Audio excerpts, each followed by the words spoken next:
नमस्कार विद्यार्थ्यांनो, स्वागत करतो मी तुमचं ब्रिज कोर्समध्ये इयत्ता 10वी विषय इंग्रजी आणि आपण बघतोय दिवस 16वा. आता एलो स्टेटमेंट 8 हे आपण याच्यामध्ये बघणार आहे. याच्यामध्ये 3 ऍक्टिव्हिटीज त्यांनी इन्क्लूड केलेल्या आहे.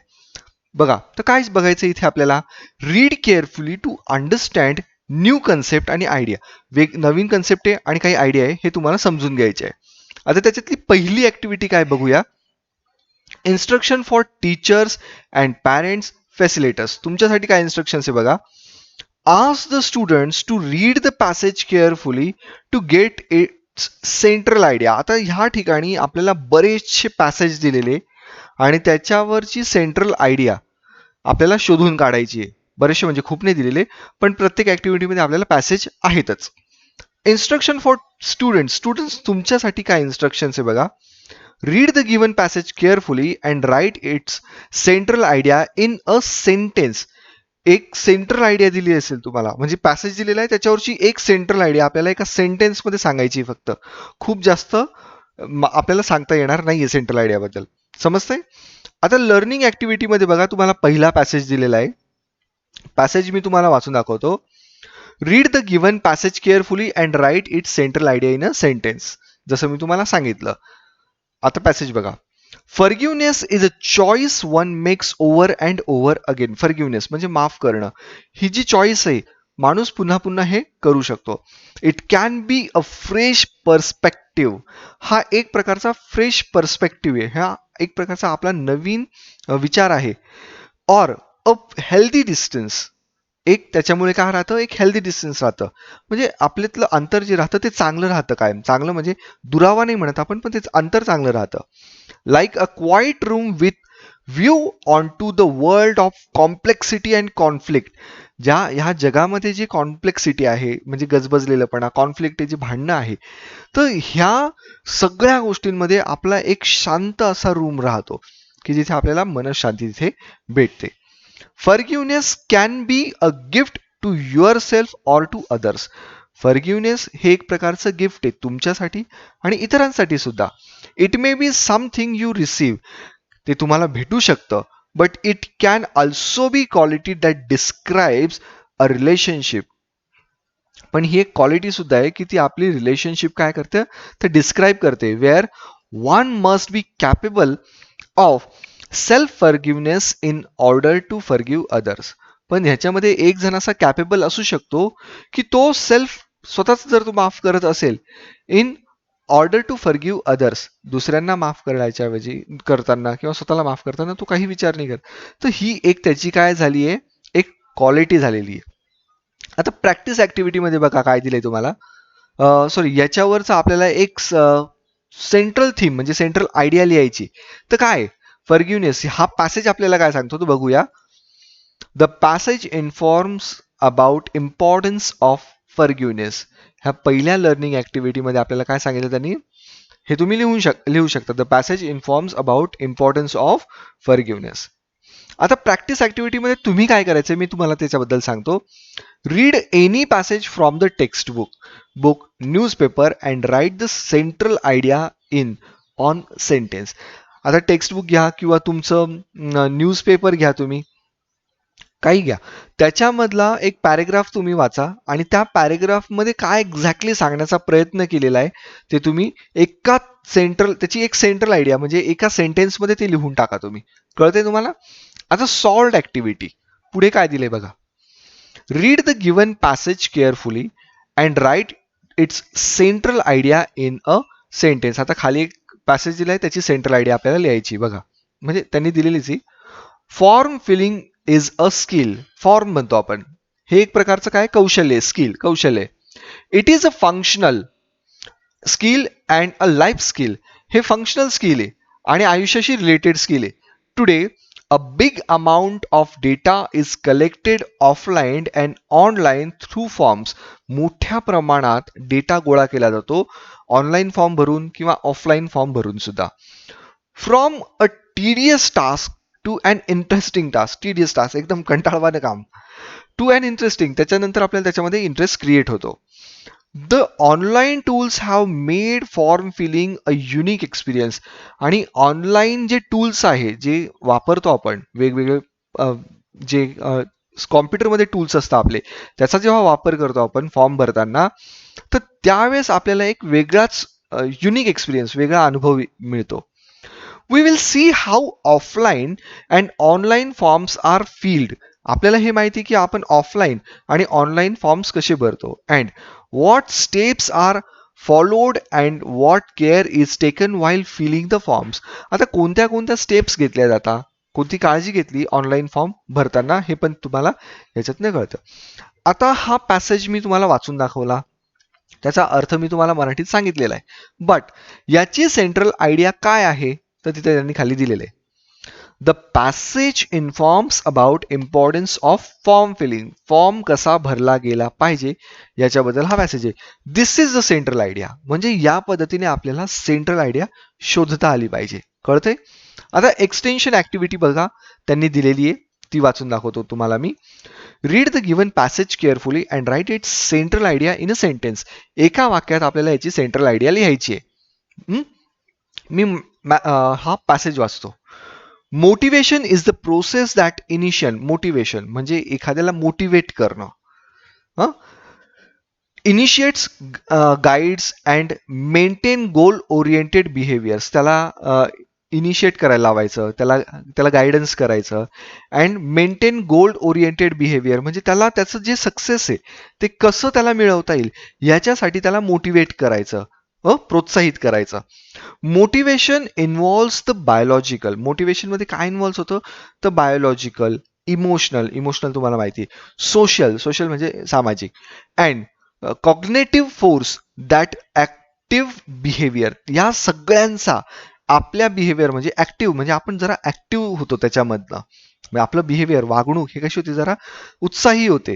इन एव्हरीडे युसेज आणि दररोजच्या वापरामध्ये सुद्धा म्हणजे वागण्यामध्ये सुद्धा the term motivation is frequently used to describe why a person does something. आणि दररोजच्या वागण्यामध्ये सुद्धा मोटिवेशन इज फ्रिक्वेंटली यूज आपण काय म्हणून यूज करतो, to describe why person does something. या व्यक्तीने हे का करून दाखवलं म्हणजे कसं करून दाखवलं असंही म्हणू शकतो आपण. कळतंय? आता याच्यावर तुम्हाला एका वाक्यामध्ये त्याची सेंट्रल आयडिया लिहायची, त्यांनी तसं सांगितलंय. मग मी त्याची सेंट्रल आयडिया लिहून ठेवली बघा. The passage informs about motivation is helpful to achieve what we want. एका वाक्यात आपण हे सगळं लिहिलं. कळतंय तुम्हाला? याला म्हणतो आपण एक सेंट्रल आयडिया कशी लिहायची याच्याबद्दल माहिती सांगणं. आता पुढचं बघूया आपण. मग काय शिकलो आपण? My take away today I learn. काय शिकलो आपण? To find out central idea of the given passage through reading it. त्या पॅसेजची सेंट्रल आयडिया तो वाचल्यानंतर आपल्याला कशा मिळवता येईल हे आपण इथे शिकलो. नेक्स्ट सेकंड ऍक्टिव्हिटी, एलो स्टेटमेंट 8 मधली सेकंड ऍक्टिव्हिटी काय बघा. Instruction for teachers and parents and facilitators. तुमच्यासाठीच्या instructions. Ask the students to read the passage carefully. Passage carefully वाचा. Ask them to solve given task by referring given text. तुम्हाला काही task दिलेले आहे, काही activities दिलेल्या आहेत, त्या टेक्स्टचा वापर करून तुम्ही सोडवायचे आहे. Instruction for students. आता याच्यामध्ये हे फार महत्वाचं आहे. Read the given passage carefully. जो पॅसेज तुम्हाला दिलेला आहे तो एकदम काळजीपूर्वक तुम्ही वाचायचा आहे. पहिला टास्क काय दिलेला आहे? Match the content of group A with group B. म्हणजे जोड्या लावा, मॅच द पेअर्स, सिंपल भाषेत सांगायचं झालं तर. आणि सेकंड टास्क काय दिलाय? State whether the given statements are true or false. खाली स्टेटमेंट्स जे दिले आहे ते ट्रू आहे का फॉल्स आहे हे तुम्ही फक्त इथे चेक करायचंय. कळते तुम्हाला? आता लर्निंग ऍक्टिव्हिटीमध्ये पहिला पॅसेज मी तुम्हाला वाचून दाखवतो, मे बी तुम्हाला तो समजेल. मी मराठीत अर्थ सांगण्याचा प्रयत्न करतो. Hi Lucia, how are you? तू कशी आहेस? It was nice to meet you last week in Sydney. तुला मागच्या वीकमध्ये सिडनीला भेटून खूप आनंद झाला. At the sales meeting. कुठे भेटले तिथे? सेल्स मीटिंगला. How was the rest of your trip. आणि उरलेली ट्रिप तुझी कशी गेली? Did you see any kangaroos. तू काही कांगारूज पाहिले का तिकडे? I hope you got home to Mexico city. Okay, मला वाटतं की तुला मॅक्सिको सिटीमध्ये घर भेटलं असेल. Okay, anyway I have the documents about the new Berlin office. आता न्यू बर्लिन ऑफिसमध्ये माझे डॉक्युमेंट्स आहेत. We are going to be open in 3 months. आम्ही तिथे 3 महिन्यामध्ये उघडणार आहे. आता ऑफिस ते उघडणार आहे असं तिथं अर्थ होतो. I moved here from London just last week. मागच्याच आठवड्यामध्ये आम्ही लंडनवरनं इथे आलो. They are very nice office. त्यांच्याकडे खूप सुंदर ऑफिस आहे. And the location is perfect. आणि लोकेशन सुद्धा ऑफिस एकदम बरोबर आहे, योग्य आहे. There are lots of restaurants. आजूबाजूला खूप रेस्टॉरंट्स आहे. कॅफेज पण आहेत. And bank in the area. आणि त्या एरियामध्ये बँक पण आहे. There is also public transport. आणि पब्लिक ट्रान्सपोर्ट तिथे सुद्धा आहेच. We are next to U Bahn. आम्ही युबहानच्या शेजारीच आहोत. That is the name of metro here. या तिथल्या मेट्रोचं नाव युबहान आहे. हा, maybe you can come and see them one day. कदाचित तू इथे येऊन आम्हाला भेटू शकशील. I would love to show you Berlin. मी तुला बर्लिन दाखवेल. आवडेल मला तुला बर्लिन दाखवायला. Especially in the winter. कधी? तर विंटरमध्ये मला खूप आवडेल. You said you have never seen snow. तू म्हटली होती की तू कधी स्नो पाहिलाच नाहीये. You will see lots here. तू इथे खूप बघू शकशील. Here's a photo of you and me at the restaurant in Sydney. सिडनीमध्ये आपण दोघांचा एक फोटो जो घेतला होता तो मी तुला पाठवतोय, म्हणजे दाखवतोय. That was a very fun night. त्या दिवशी खूप मजा केली आपण रात्री. Remember the singing Englishman. आठवतंय की आपण इंग्लिशमन गायलं होतं? क्रेझी. खरंच विचित्र प्रकार होता तो. Please send me any other photos you have of that night. त्या रात्रीचे काही फोटोज जर तुझ्याकडे असतील तर ते तू मला पाठव. Good memories. चांगल्या आठवणी होत्या. Please give me your email address and I will send you the documents boy for now. तुम्हाला तुझा ईमेल ॲड्रेस दे, मी तुला काही तुझे तिथे तुला डॉक्युमेंट्स देतो. मिकेल. आता इथे मिकेलने हे त्याला मेसेज टाकलेला आहे ल्युसियाला. ओके. आता मॅच द पेअर्स मी ऑलरेडी लावून दिलेले आहे. Match the pairs. बर्लिन. बर्लिनमध्ये मिकेल्स काय करतोय? Michael's new offices are here. बर्लिनमध्ये. लंडनमध्ये काय? Michael's used to live here. Okay. Mexico City काय? Lucia lives here. नंतर सिडनीचं काय? Michael and Lucia meet here. समजतंय? आता पुढे त्यांनी काही स्टेटमेंट दिले, ट्रू ऑर फॉल्स हे शोधायचे. ते पण मी शोधलेले आहे.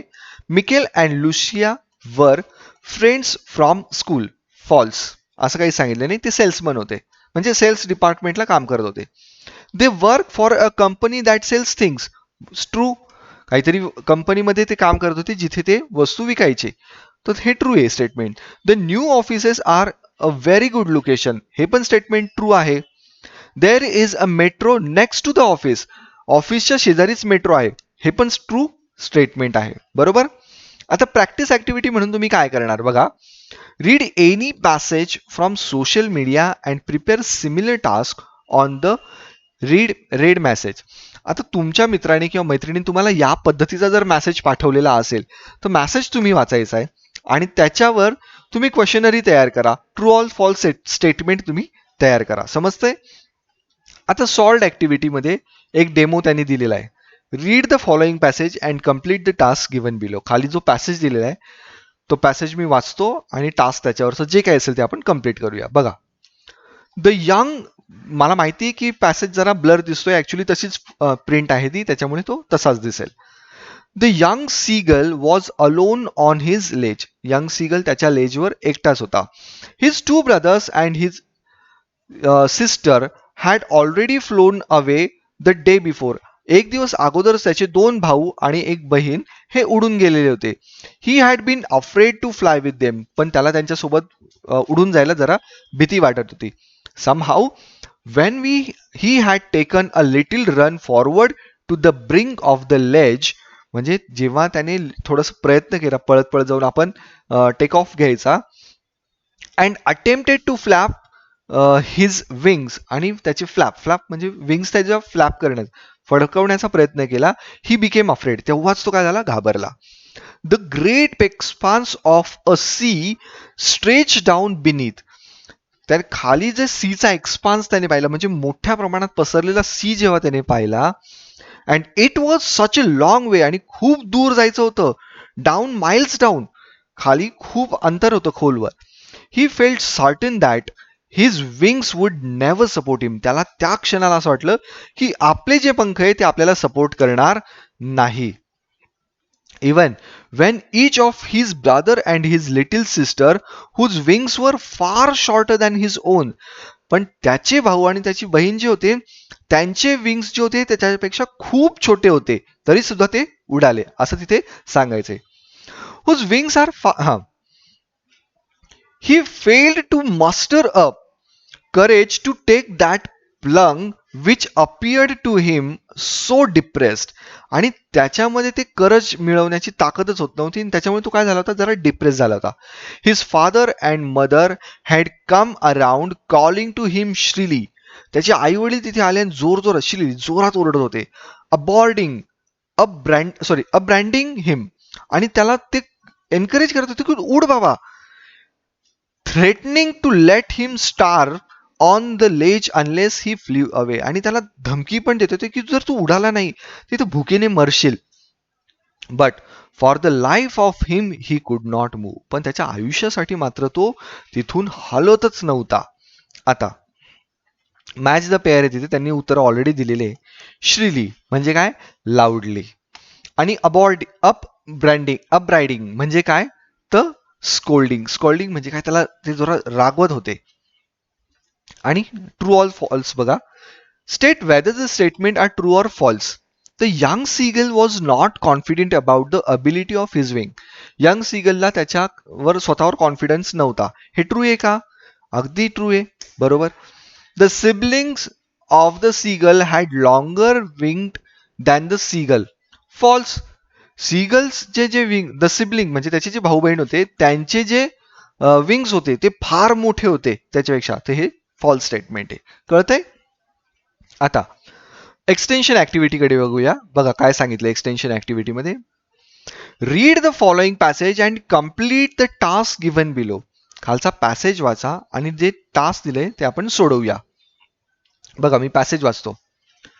हाय Seema, quick email to say that sound like a great idea. आता असं वाटतंय की ही साऊंड काय झाली, एक प्रकारची ग्रेट आयडिया आहे. Saturday is better for me because I am meeting my parents on Sunday. Saturday आपण भेटू शकतो कारण की संडेला मी पॅरेंट्सला भेटायला जाणार आहे. So if that still good for you, हे जर तुझ्यासाठी चांगलं असेल, why don't you come here, तू इथे का नाही येत. Then you can see the new flat, म्हणजे तू काय करू शकतो, इथे न्यू फ्लॅट बघू शकतो. And all the work we have done on the kitchen since we moved in, आणि सगळं काम आम्ही किचनमध्ये जे केलेलं आहे आम्ही जेव्हापासून इथे आलो ते पण तुला बघायला भेटेल. We can eat at home and then go for a walk in the afternoon. आपण घरी जेऊया आणि नंतर दुपारी आफ्टरनून वॉकला जाऊया. It's going to be so good to catch up finally. आणि खरंच खूप चांगलं आहे की आपण एकदा भेटतो आहे कधीतरी खूप दिवसानंतर. I want to hear all about your new job. मला तुझ्या न्यू जॉब बद्दल ऐकून घ्यायचं आहे. Our address is 52 Charles Road. आमचा ॲड्रेस मी तुला सांगते. आता हा ॲड्रेस आहे, हा मराठी ट्रान्सलेट नाही करत, but it's a bit difficult, कठीण आहे जरा, to find because the house number are really strange. या इथे जरा सापडवणं कठीण आहे कारण की हाऊस नंबर जे जरा वेगळे आहे. If U turn left the post office पासून तू जर लेफ्ट टर्न घेतला and keep going pass the big white house on, आणि व्हाईट हाऊसला पास करून सरळ चालत गेला चार्ल्स रोड पर्यंत, there's a small side street behind it. The small side street behind तुम्हाला तिथे दिसेल. With the house 50 to 56. तुम्हाला तिथे 50 to 56 हाऊस तिथे नंबर दिसेल. Don't ask me why the side street doesn't have different name. Side स्ट्रीटला वेगळे नावं का नाहीये हे विचारू नको मला. But call me if you get lost. पण मला कॉल कर जर तू हरवलास तर. I come and get you. मी तुला भेटेल. Let me know if there is anything you don't like to it. आणि मला सांग जर तुला काही आवडत नसेल खायला तर, किंवा आवडत असेल खायला तर. Really looking forward to see you. खरंच तुला पाहण्याची इच्छा आहे. See you soon. लवकरच भेटू. आता या ठिकाणी खाली त्यांनी हे जे दिलंय तर हे मॅच द पेअर आहे, इथे त्यांनी ए ग्रुप आणि बी ग्रुप द्यायला ते विसरले. मी ते सॉर्ट आउट करून ठेवले, ते आपण बघूया. That sounds like a good idea. Match the pair मी ऑलरेडी तयार करून दिलेलं. That sounds like good idea. Second, there is anything you don't to it. तुला काही खायला आवडेल का नाही ते तू सांग. Keep going past the big white house. Houses numbers are really strange. Call me if you get lost. जर तू हरवलं तर मला कॉल कर. Looking forward to seeing you. बऱ्याच दिवसापासून तुला भेटण्याची इच्छा आहे. आता समजतंय. आता परत ऍक्टिव्हिटीकडे मूव्ह करू. हे काही स्टेटमेंट आहे ट्रू ऑर फॉल्सचे, बघूया काय. बघू आपण काय बरोबर आहे की नाही. Seema and George are going to meet on Saturday. हे स्टेटमेंट ट्रू आहे. George is going to make lunch. हेच स्टेटमेंट ट्रू आहे, चुकून फॉल्स झालेलं आहे. तर हे स्टेटमेंट काय आहे, तर ट्रू स्टेटमेंट आहे. हे स्टेटमेंट ट्रू आहे. ओके, हे चुकून झालं. Okay. They haven't see each other for a long time. खूप दिवसापासून ते भेटलेले. ट्रू स्टेटमेंट आहे. Okay.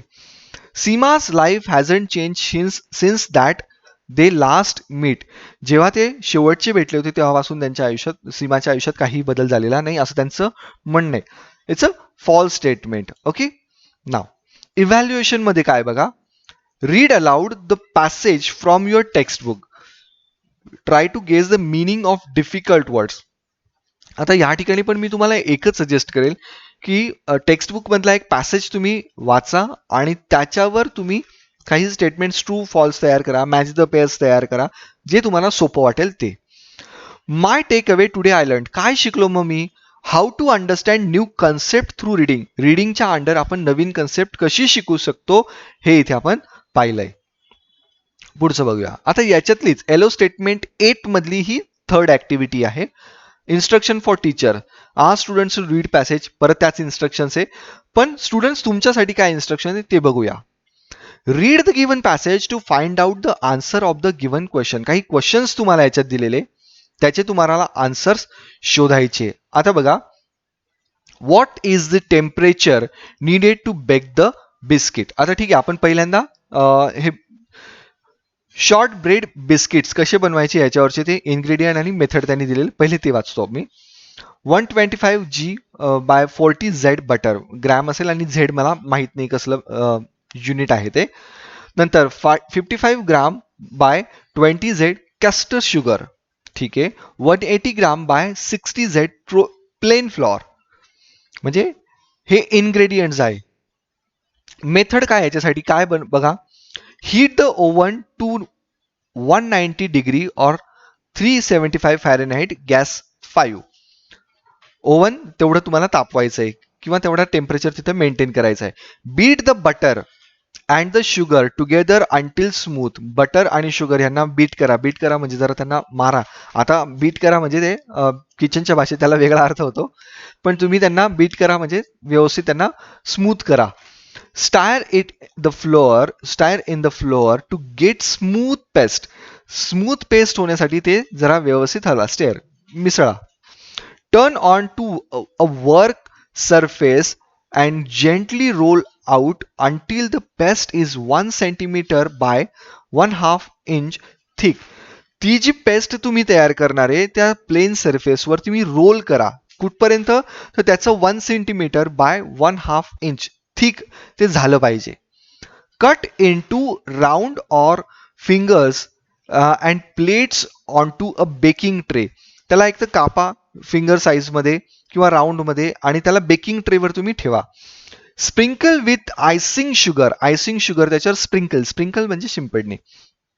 And chill in the fridge for 20 minutes. आणि हेच कुठे ठेवा, फ्रीजमध्ये 20 मिनिटासाठी चिल करण्यासाठी, थंड करण्यासाठी हे तिथं ठेवा. Bake in the oven for 15 to 20 minutes. ओव्हनमध्ये 15 to 20 मिनिटसाठी ते बेक करायचं आहे. और अंटिल पेल गोल्डन ब्राऊन. नाहीतर मग असं करा, जोपर्यंत त्याचा रंग गोल्डन ब्राऊन होत नाही तोपर्यंत त्याला तुम्ही बेक करा. Set aside to cool on a wire rack. आणि पुन्हा ते काढल्यानंतर बाजूला वायर रॅकवर तुम्ही ते ठेवा, म्हणजे ते जरा थंड होईल. ओके, थंड होण्यासाठीच. आता याच्यावर आधारित क्वेश्चन्स मी बाजूला काढले, आपण ते बघूया. म्हणजे त्यांनीच दिलेले क्वेश्चन आपण सॉल्व्ह केलेले. What is the temperature needed to bake the biscuits. Biscuit बनवण्यासाठी काय टेम्परेचर लागणार आहे? 190 degree, 370 Fahrenheit and gas number 5 हे त्यांनी सांगितलेले. मी तुम्हाला ते उत्तर दिलं. For how much time should the biscuits chilled in the fridge. फ्रीजमध्ये किती वेळ बिस्किट चिल करण्यासाठी ठेवायचं आहे? तर 20 मिनिटसाठी फक्त. What are the essential ingredients to bake shortbread biscuits. Shortbread biscuit बनवण्यासाठी किती वेळ लागतो? काय काय लागतं? बटर लागेल, कस्टर्ड शुगर लागेल आणि प्लेन फ्लोअर लागेल. या 3 गोष्टी तुम्हाला इथे लागणार आहे. कळतंय? चला मग आता नेक्स्ट ऍक्टिव्हिटीकडे बघूया.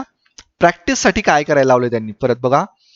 Read any passage from your textbook to find out the answer of the questions given below the passage.